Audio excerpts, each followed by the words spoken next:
कक्षा 7 के विद्यार्थियों, हम अभी पढ़ रहे हैं मौसम, जलवायु और जलवायु के साथ जंतुओं का अनुकूलन। अब हम आगे देखते हैं जलवायु और अनुकूलन। जलवायु का सभी जीवों पर गहरा प्रभाव पड़ता है। ठीक है, जलवायु का सभी जीवों पर गहरा प्रभाव पड़ता है। जंतु उन स्थितियों में जीने के लिए अनुकूलित होते हैं जिनमें वे रहते हैं। कोई भी प्राणी हो, वो उन स्थिति में रहने के लिए अनुकूलित हो जाते हैं जहाँ पर वो रहते हैं। अगर वो प्रदेश सर्द हो तो वो सर्दी में रहने के लिए अनुकूलित हो जाते हैं, और अगर वो जगह गर्म हो तो वहाँ पर रहने के लिए अनुकूलित हो जाते हैं। देखते हैं आगे। अत्यधिक सर्द और गर्म जलवायु में जीवित रहने वाले जंतुओं में स्वयं को चरमशीत अथवा ताप से बचाने के लिए कुछ विशेष गुण होते हैं। ठीक है, स्वयं को चरमशीत अथवा ताप से बचाने के लिए कुछ विशेष गुण होते हैं। हमने कक्षा 6 में पढ़ा था। विज्ञान की पुस्तक के अध्याय 9 में भी दी गई अनुकूलन की परिभाषा को याद कीजिए। वे सभी गुण और लक्षण जो जंतुओं को उनके परिवेश के अनुकूलन में सहायक होते हैं, विकास की प्रक्रिया का परिणाम है। ये विकास की परिणाम है। कैसे? तो जैसे हमने कक्षा 6 में पढ़ा था ऊँट के बारे में। तो ऊँट ऊँट कैसे प्रदेश में रहते हैं? गर्म प्रदेश में रहते हैं, रण प्रदेश में रहते हैं। तो क्या हुआ? तो सालों से ऊँट वहाँ पर रहते हैं तो उसके शरीर में एक बदलाव आ गया है। जैसे वो हफ्ते में एक बार पानी पीता है, फिर वो खाना भी कम खाए तो भी चलता है। वो कंटक वाली जो वनस्पति है उसके बीच में से खाना खा लेता है, मतलब उसको काँटे नहीं लगते। फिर वो रण प्रदेश में चल सकता है तो उसके पैर ऐसे होते हैं, लंबे होते हैं, जैसे वो गर्म रेती से बच जाता है। उसके पैर में गद्दी होती है तो आराम से वो चल सकता है रेत में। उसको गर्म रेत आसानी से उसमें चल सकता है। फिर दूसरा कौन सा अनुकूलन था उसका? वो खाना भी कम खा सकता था और वो मूत्र भी कम करता है, इसलिए उसके शरीर से पानी भी कम चला जाता है। तो ये सब उसके अनुकूलन हैं, जो एक दिन में नहीं बन जाते, वो सालों लगते हैं उसको बनने के लिए। विकास की प्रक्रिया का परिणाम है। ठीक है, इस पुस्तक के अध्याय 9 में आप मौसम और जलवायु के मृदा पर प्रभाव के बारे में पढ़ेंगे। यहाँ हम केवल जंतुओं पर जलवायु के प्रभाव के बारे में पढ़ेंगे। जंतुओं पर जलवायु के प्रभाव के बारे में ही पढ़ेंगे यहाँ इस पाठ में। छठी कक्षा में आपने कुछ आवासों के लिए जंतुओं के अनुकूलन के विषय में पढ़ा था। जैसे हमने पहाड़ी बकरी के बारे में पढ़ा था, पहाड़ी चीते के बारे में पढ़ा था, ऊँट के बारे में पढ़ा था, मछली के बारे में पढ़ा था, और वनस्पति जो होते हैं मेंढक के बारे में भी कक्षा 6 में पढ़ा था ना, याद है? जंतुओं के जलवायवी परिस्थितियों के लिए अनुकूलन के उदाहरण के रूप में हम केवल ध्रुवीय क्षेत्र और उष्णकटिबंधीय वर्षावनों में रहने वाले कुछ जंतुओं की चर्चा करेंगे। तो यहाँ पर किसकी चर्चा करेंगे? ध्रुवीय क्षेत्र। ध्रुवीय क्षेत्र के बारे में आपको पता है ना, एसएस में भी आता है। क्या आता है? तो ये जो पृथ्वी है हमारी, यहाँ ऊपर उत्तर ध्रुव है, नीचे दक्षिण ध्रुव है। यहाँ पर सूर्य की जो किरणें हैं वो पहुँच नहीं पाती। ठीक है, तो यहाँ पर अक्सर पूरे साल हमेशा ठंड ही रहती है। यहाँ पर एक और भी परिस्थिति है कि यहाँ पर 6 महीने सूरज निकलता है और 6 महीने नहीं निकलता, मतलब 6 महीने अंधेरा होता है और 6 महीने अंधेरा नहीं होता। हमेशा हमेशा प्रकाश रहता है, ज़्यादा नहीं रहता लेकिन कम रहता है। तो आपको पता होगा, कैसा लगता होगा कि रात होती ही है लेकिन आपको पता ही नहीं चलता कि रात हो गई, है ना? उसी तरह से। तो देखते हैं हम उत्तर ध्रुव के बारे में। जैसा कि नाम स्पष्ट है, ध्रुवीय क्षेत्र ध्रुवों के समीप स्थित होते हैं, जैसे उत्तर ध्रुव और दक्षिण ध्रुव। ध्रुवीय क्षेत्र के उत्तर परिचित देश है Canada, Greenland, Iceland, Norway, Sweden, Finland, और अमेरिका में अलास्का और रूस के साइबेरिया क्षेत्र। ये जो क्षेत्र है, ये जो नाम दिए गए हैं, Canada, Greenland, Iceland, Norway, Sweden, Finland तथा अमेरिका, अलास्का और रूस का साइबेरिया, रूस मतलब रशिया, उसका साइबेरिया। ठीक है, तो ये जो क्षेत्र है यहाँ पर हर वक्त बर्फ़ गिरती रहती है। यहाँ पर यहाँ का जो जीवन है वो काफ़ी संघर्षों से भरा पड़ा है। क्यों? क्योंकि बर्फ़ में ना तो वनस्पति ठीक से उग पाती है और ना ही हम आसानी से इधर-उधर घूम सकते हैं।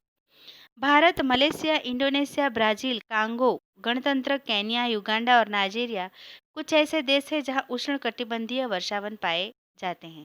उष्णकटिबंध मतलब गर्म प्रदेश, जो विषुववृत्तीय प्रदेश होते हैं ना, वो वहाँ पर हमेशा बारिश गिरती रहती है। तो यहाँ का जीवन भी काफ़ी संघर्षपूर्ण होता है, क्योंकि यहाँ पर तरह तरह के जीव पाए जाते हैं जो जहरीले होते हैं। आगे देखते हैं, विश्व का मानव मानचित्र लीजिए, ध्रुवीय क्षेत्र को नीले रंग से दिखाइए, सभी इस उष्णकटिबंधीय क्षेत्रों को लाल रंग से दिखाइए। ठीक है, ये आपका एसएस का काम है, तो आप ज़रूर करिएगा, आपके पास नक्शे तो होंगे ही। आगे देखते हैं ध्रुवीय क्षेत्र क्या है। तो ध्रुवीय क्षेत्र के बारे में हम पढ़ेंगे, तो आप देखेंगे कि अधिकांश हम जब भी टेलीविज़न पे डिस्कवरी या नेशनल जियोग्राफिक चैनल देखते हैं, तो हमें ध्रुवीय क्षेत्र दिखाए जाते हैं। उसमें भी पहला पोलर बेल है, जो सफ़ेद भालू होता है, वो इधर-उधर घूमता दिखाई देता है ना? मैंने तो बहुत देखा है। अब अगर आज आप पढ़ रहे हो और आपके घर चैनल हो, तो ज़रूर देखिएगा। क्यों? क्योंकि कुछ ऐसा भी हमें टीवी पर, टेलीविज़न पर देखना चाहिए जिससे हमारी बुद्धि का क्षेत्र बढ़ता हो। हमेशा ऐसे-वैसे प्रोग्राम देखकर टाइम पास करने से अच्छा है कुछ बेहतर देखो। तो अब से देखना, ठीक है? आपको ज़्यादा समझ में आ जाएगा। ध्रुवीय क्षेत्रों में चरम जलवायु पाई जाती है। ये क्षेत्र सदैव बर्फ से ढके रहते हैं। हमें पता है कि हमेशा वहाँ पर बर्फ रहती है और वहाँ यहाँ वर्ष के अधिकांश भाग में अत्यधिक सर्दी रहती है, अत्यधिक -डिग्री पे चली जाती है। ध्रुवों पर 6 महीने तक सूर्यास्त नहीं होता, 6 महीने तक सूर्यास्त नहीं होता और बाकी 6 महीनों तक यहाँ सूर्योदय नहीं होता। मतलब 6 महीने यहाँ पर अंधेरा रहता है और 6 महीने उजाला ही रहता है। मतलब आपको घड़ी में देखकर सोना पड़ता है कि चलो रात हो गई, सो जाओ। और बाकी 6 महीने यहाँ सूर्योदय नहीं होता। सर्दियों में तापमान -37 डिग्री अंश सेल्सियस तक हो जाता है। मतलब आप इतनी ठंड में तो हम तो रह ही नहीं पाएंगे, क्योंकि हम रहे गर्म प्रदेश में रहने वाले लोग। यहाँ रहने वाले जंतु इन चरम स्थितियों के लिए अनुकूलित हो गए हैं, लेकिन हम नहीं रह पाएंगे। लेकिन वहाँ पर जो जंतु रहते हैं, वो वहाँ की परिस्थितियों के अनुरूप ढल गए हैं। जैसे वहाँ पर रहने वाले सील फिश होती है, वॉलरस होता है, पॉलर बेयर होता है, चोरी भालू होता है बड़ा वाला, वो सफ़ेद भालू जिसको बोलते हैं, रैंडियर होता है, फिर दूसरा कौन-सा होता है, सील फिश बोल गई ना मैं, व्हेल फिश होती है, ऐसे बहुत से जंतु वहाँ रहने के लिए ढल गए हैं। आइए हम ध्रुवीय भालू, पॉलर बियर और पेंगुइन के उदाहरण से यह जानने का प्रयास करें कि किस प्रकार वहाँ की जलवायु के लिए अनुकूलित हो गए हैं। पेंगुइन तो आपने देखा ही होगा ना, वो पंछी जिसके पंख नहीं होते, जो सर्दियों में होते हैं, उसके बारे में भी आप टेलीविज़न पर काफ़ी देख सकते हो। ध्रुवीय भालू के सारे शरीर पर सफ़ेद बाल होते हैं, जिससे वे बर्फ की सफ़ेद पृष्ठभूमि में आसानी से दिखाई नहीं देते। इससे उन्हें अपने परभक्षियों से बचाव में सहायता मिलती है। पॉलर बेल देखा है आपने, ध्रुवीय भालू जिसको बोलते हैं, उसके शरीर पर क्या होता है, सफ़ेद बाल होते हैं। क्या होता है, सफ़ेद बाल होते हैं। अगर यहाँ पर हम बात करें कि आपकी परीक्षा में आपको क्या याद रखना है, तो यहाँ ध्रुवीय भालू के बारे में आपको याद रखना है कि वो कैसा है। शरीर पर सफ़ेद बाल होते हैं, जिससे वे बर्फ़ की सफ़ेद पृष्ठभूमि में आसानी से दिखाई नहीं देते। मतलब हम लोग दूर से उसको देख नहीं सकते कि वहाँ पर भालू है। कई बार लोग शिकार करने निकलते हैं, तो सब दूर से उसको दिखाई नहीं पड़ता, तो वो बच जाता है। इससे इन्हें अपने परभक्षियों से बचाव में सहायता मिलती है।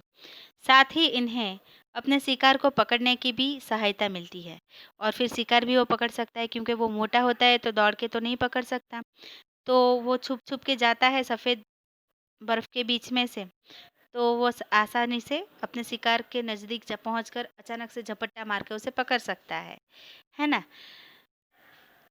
उन्हें चरम शीत से बचाने के लिए, अब ठंड से बचाने के लिए उनके शरीर में क्या है, तो वो देखिए। उनके बालों की 2 मोटी परतें होती हैं। 2 बालों की मोटी परतें, हमने आगे ऊष्मा वाले पाठ में पढ़ा कि 2 परतें होने मतलब बीच में हवा होना, और उससे क्या होता है, हमारा शरीर गर्म हो रहता है। इनकी त्वचा के नीचे वसा की एक परत होती है। वसा मतलब वो बराबर से खा पी के चर्बी वाला होता है, बराबर से मोटा होता है। तो वो जो चर्बी होती है, वो भी ठंड से बचाने में काम आती है, वो पता है आपको? वास्तव में ध्रुवीय भालू का शरीर इतनी अच्छी तरह से शीतरोधी होता है कि वे धीमे-धीमे चलते हैं, ताकि उनके शरीर का ताप आवश्यकता से अधिक न हो जाए। उनका शरीर जो होता है इतना शीतरोधी होता है, मतलब ठंड से बचाने वाला होता है कि वो धीमे-धीमे चलता है, ताकि वो अपना ताप जो है वो आवश्यकता से अधिक ना हो जाए। मतलब उनका उनकी शरीर की जो गर्मी है वो ज़रूरत से ज़्यादा ना बढ़ जाए। अपने शरीर को बहुत अधिक गर्म हो जाने से बचाने के लिए अक्सर वे विश्राम करते रहते हैं। वो एक जगह विश्राम करते रहते हैं। आपको पता है ये भी एक शीत निद्रा में चले जाते हैं कुछ महीनों तक। गर्म मौसम में भौतिक क्रियाकलापों के बाद ध्रुवीय भालुओं को अपने शरीर को ठंडा करना पड़ता है। अब जब गर्म मौसम आता है, गर्म मतलब वहाँ तो ठंडी ही रहती है, लेकिन उनके लिए तो गर्म मौसम आता है। तो भौतिक क्रियाकलापों के बाद ध्रुवीय भालुओं को अपने शरीर को ठंडा करना पड़ता है, ठीक है? तो उसके लिए वो क्या करते हैं, तो वो ध्रुवीय भालू जो होता है वो समुद्री जल में तैरते रहते हैं। तैरने पानी में तैरने से उनका शरीर ठंडा रहता है। ये अच्छे तैराक भी होते हैं। इनके पंजे चौड़े और बड़े होते हैं। उनके पंजे देखना इतना बड़े होते हैं और चौड़े और बड़े होते हैं, जो न केवल अच्छी तरह से तैरने में इनकी सहायता करते हैं, बल्कि उन्हें बर्फ में चलने में भी सहायक होते हैं। उनके पैर चौड़े होने से क्या होता है, वो धँस नहीं जाएँगे बर्फ में, आसानी से बर्फ में चल पाएँगे। तैरते समय वे नथुनों को बंद करके लंबे समय तक पानी के अंदर रह सकते हैं। मतलब उनके नाक में जो नथुने होते हैं उनको बंद कर देते हैं, जिससे उनके शरीर में पानी ना चला जाए और वो आसानी से पानी में तैरते रहते हैं। अंदर भी चले जाते हैं शिकार को पकड़ने के लिए। वो सिलफिश खाते हैं, पता है ना आपको? ध्रुवीय भालू की सूंघने की शक्ति तीव्र होती है। उनकी सूंघने की शक्ति इतनी तीव्र होती है, कहीं के कहीं दूर पर किसी का खून अगर गिरा हो ना, या शिकार घूम रहा हो, तो भी उसको सूंघ कर पता चल जाएगा कि वहाँ एक रेंडियर है, यहाँ पर एक सिलफिश का बच्चा फंसा है, या किसी और भालू ने उसको मारा है, ठीक है? और वो सूंघ कर चले जाते हैं उधर, जिसमें ये भोजन के लिए अपने शिकार को आसानी से खोज व पकड़ सकता है। हम ध्रुवीय भालू के अनुकूलनों को चित्र 7.3 में दिखाए गए प्रवाह चित्र द्वारा आसानी से समझ सकते हैं। तो ये देखिए, ये हमारा ध्रुवीय भालू है। तो यहाँ पर क्या है, तो इसके शरीर पर बालों की दो मोटी परतें होती है। सर्द मौसम में ये गर्म रखती है। फिर इसकी त्वचा के नीचे वसा की एक परत होती है जो उसका शरीर शीतरोधी होता है, इसको गर्म रखता है। ये सब कुछ हमने आगे पढ़ा, यही सब कुछ है, ठीक है? ये लिख लीजिएगा, अच्छा रहता है, ये परीक्षा में भी पूछा जा सकता है। अब ये ध्रुवीय क्षेत्र का अन्य एक परिचित जंतु है, पेंगुइन है। ये भी सफ़ेद होते हैं और उनके बारे में हम अगले वीडियो में पढ़ेंगे।